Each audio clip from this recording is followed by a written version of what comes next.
Hi friends, मैं परविंद्र खारी। Friends, आज की हमारी गेम सिंकफील्ड कप की एक बहुत बेहतरीन गेम है। फ्रेंड्स, सिंकफील्ड कप में फाबियानो पुराना एक तरफ अपना शानदार प्रदर्शन जारी रखे हुए हैं, लेकिन एक और खिलाड़ी है जिनका प्रदर्शन इस टूर्नामेंट में बहुत ही गजब का रहा है। Linear डोमिंगुez pace. फ्रेंड्स, इनका मुकाबला रिचर्ड रापॉर्ट के साथ हुआ था राउंड नंबर 7 में। तो चलिए इसी गेम को करते हैं शुरू। यहाँ E4 के साथ यहाँ लाइनियर कहेंगे, एक्चुअली में लाइनियर ने शुरू किया। C6 का रिप्लाई यानी कारुकांस, यहाँ रिचर्ड रापॉर्ट ने खेला। D4 हुआ। D5 then advance variation for Caro Kann defence. E5 आगे पॉन पुश कर दिया है। बिशप आया F5 स्क्वायर पर, night F3, E6, bishop E2, night D7 और इसके बाद यहाँ लेनियर डोमिंगुez ने कैसल किया। That's it.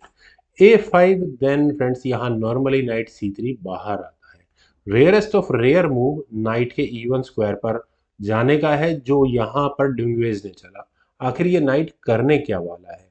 Forceful bishop exchange, मुझे ये भी मूव नजर नहीं आता। खैर, A4 ब्लैक ने अपने ए पॉन को आगे पुश किया। देन हुआ C3, क्वीन आई B6 स्क्वायर पर। इरादा यही कि पॉन को टारगेट लगाओ, बिशप को ना निकले तो bishop D3, bishop G6, knight D2, knight E7, knight D goes to F3, then हुआ C5, रुक B1, ताकि अब कम से कम व्हाइट अपने इस बिशप को बाहर तो निकाल सके। बिशप H5, नाइट को पिन किया। बिशप E3, ठीक है, अपनी प्लानिंग बिल्कुल सही चल रही है डोमिंगुez की। देन हुआ नाइट C6, और नाइट के C6 स्क्वायर पर आने के बाद I don't think D4 square पर बहुत ज़्यादा प्रॉब्लम आने वाली है। A3, bishop E7, then H3, queen आई C7 स्क्वायर पर, then bishop E2, bishop G6, और फ्रेंड्स यहाँ ये एक अजीब सा सीक्वेंस शुरू हुआ है। Bishop D3, bishop exchange asking नहीं किया। Bishop H5, bishop E2, bishop G6, bishop D3, फिर दोबारा बिशप एक्सचेंज कोशिश, 2 फोल्ड रेपिटेशन हो चुके हैं। फाइनली ये जो नूरा कुश्ती थी ये फिलहाल रापोर्ट ने रोकी अपने बी पॉन को आगे पुश करके। देन हुआ G3। आई डोंट थिंक किसी भी तरह से इस पॉन को लिया जा सकता है, ज़्यादा एक्सप्लेनेशन की यहाँ ज़रूरत भी नहीं पड़ेगी उस चीज़ को लेकर। वेल, सी टेक्स D4, सी टेक्स D4, देन नाइट आया B6 स्क्वायर पर, और यहाँ से इस नाइट के लिए शानदार आउटपोस्ट तैयार होने वाली है। Bishop takes G6, H takes G6, then H4, ठीक है। रुक का अटैक या रुक की इतनी डेंजरस एंट्री बिल्कुल नहीं चाहिए। नाइट C4, यहाँ ब्लैक ने अपनी प्लानिंग के साथ काम किया। टारगेट क्या है? टारगेट है ये डार्क स्क्वाड बिशप। तो बेटर, सबसे बढ़िया सौदेबाजी की टर्म्स में अगर मैं कहूँ तो bishop G5, bishop exchange asking. Light squad bishop exchange हो चुके हैं, डार्क स्क्वाड बिशप भी डोमिंगुez एक्सचेंज करवाना चाह रहे हैं। खैर, मेरी नज़र में तो ब्लैक के लिए कैसल सबसे अच्छी ऑप्शन थी, बिल्कुल सही था। लेकिन यहाँ F6 रापोर्ट ने खेला, और रापोर्ट अपने रिस्की गेम प्ले के लिए तो जाने ही जाते हैं। बिशप वापस आया F4 स्क्वायर पर, देन G5। अब तो एक्सचेंज करना ही पड़ेगा कुछ ना कुछ material. H takes G5, F takes E5, D takes E5, pawn down है इस समय पर यहाँ ब्लैक। आई थिंक बिशप आया C5 स्क्वायर पर, और बिशप के लिए स्क्वायर तो अच्छा है, लेकिन ये नाइट जो बहुत देर से ऑकवर्ड स्क्वायर पर रखा है अब कहीं जाकर गेम में आया। नाइट D3, बिशप पर अटैक बना, वो गया B6 स्क्वायर पर, देन हुआ G6। और फ्रेंड्स, जी पॉन पुश एक्सप्लेन कैसे किया जाएगा? क्वीन की एंट्री देखते हैं। नाइट E7, और उसी पॉन को सॉफ्ट टारगेट लगाकर वहीं अटैक बनाया है। तो व्हाइट ने यहाँ अपने नाइट को लिया G5 स्क्वायर पर। और फ्रेंड्स, अब किस तरह से गेम को खेला जाए, क्योंकि व्हाइट का अटैक भी यहाँ पॉन पर बिल्कुल नजर आ रहा है। अगर यहाँ ब्लैक नाइट एक्स G6 करेगा तो नाइट एक्स E6 ही होगा, क्वीन पर अटैक बनेगा और ब्लैक प्रेशर में आएगा। पहले क्वीन हम मूव करनी होगी, देन क्वीन G4 जैसा मूव खेला जा सकता है, नाइट पर अटैक बन सकता है, दूसरे नाइट को भी गेम में लाने की कोशिश की जा सकती है। लेकिन चलते हैं एक्चुअल गेम पर। यहाँ पहले सेफ्टी फर्स्ट, यहाँ रापर्ट ने अपनी क्वीन को लिया D7 स्क्वायर पर, देन हुआ नाइट F7, और फ्रेंड्स नाइट के F7 स्क्वायर पर आने के बाद यहाँ रुक F8, ठीक है, रुक पर अटैक है, रुक बच गया है। क्वीन आई H5 स्क्वायर पर, और यहाँ से ये क्वीन फिलहाल मुझे कुछ खास नज़र नहीं आ रहा है। मेरे ख्याल से नाइट F5 ज़्यादा बेहतर ऑप्शन थी। मैं ऐसा क्यों बोल रहा हूँ?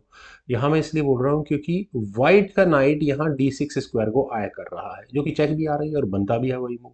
उसके बाद मेरे ख्याल से डोमिनेंस यहाँ D6 स्क्वायर पर ब्लैक की ही रहने वाली है, तो वो मूव वाइट अवॉइड करेगा डेफिनेटली। लेकिन डी पॉन पुश यहाँ मेरे समझ में नहीं आया कि आखिर क्यों चला गया है।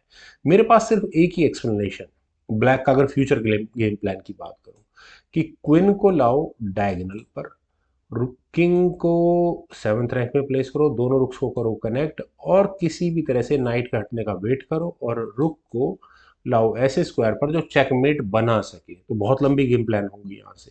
खैर, पहले बारी है यहाँ पर डिमिंगवेज की। तो उन्होंने यहाँ दी चेक, नाइट गया D6 स्क्वायर पर। आधा काम तो यहाँ पर मेरे ख्याल से ब्लैक का हो चुका है। खैर, अब ब्लैक को पहले भी देखना पड़ेगा कि उसे करना क्या है। नाइट टेक्स D6 कैसी ऑप्शन है? ये बहुत अच्छी ऑप्शन नहीं रहेगी। क्यों? ई टेक्स D6 होगा, नाइट पर अटैक बनेगा। नाइट नाइट नाइट यहीं भेजते हैं इस नाइट को। 2 स्क्वायर है इस नाइट के जाने के लिए, D5 स्क्वायर पर रख देते हैं इस नाइट को, ताकि यहाँ बिशप पर भी अटैक बने। लेकिन उससे पहले वाइट का नाइट कहाँ जाने वाला है वो भी एक बात है। रुक at B goes to C1, यहाँ पहले वाइट कर सकता है। क्यों कर सकता है? किंग को ट्रैप करने की कोशिश रहेगी रहेगी। रुक आएगा C8 स्क्वायर पर, देन नाइट C5। फाइनली ये मूव खेला ही जाएगा। रुक टेक C1, रुक take C1। Queen takes B6 कभी नहीं हो सकता। क्यों नहीं होगा? क्योंकि रुक C8 चेक। और अब गेम की टर्म्स कौन डिफाइन कर रहा होगा? With the help of this night, white यहाँ पर ये सारी टर्म्स डिफाइन कर रहा होगा। खैर, तो ब्लैक ने यहाँ पहले अपने किंग को मूव किया, सिंपल गेम को खेला। Rook at B goes to C1। White ने वही स्ट्रेटजी अपनाई आगे जाकर गेम में। लेकिन ब्लैक वही गेम प्लान कर रहा है कि किसी तरह से किंग को लाऊं C7 स्क्वायर पर, क्वीन को डायगोनल पर प्लेस करूं, रुक्स कनेक्ट हो चुके होंगे, और उसके बाद ये चेकमेट की कोशिश की जाएगी। तो मेरे ख्याल से यहाँ रापोर्ट एक छोटी सी चूक कर गए। छोटी सी चूक क्यों?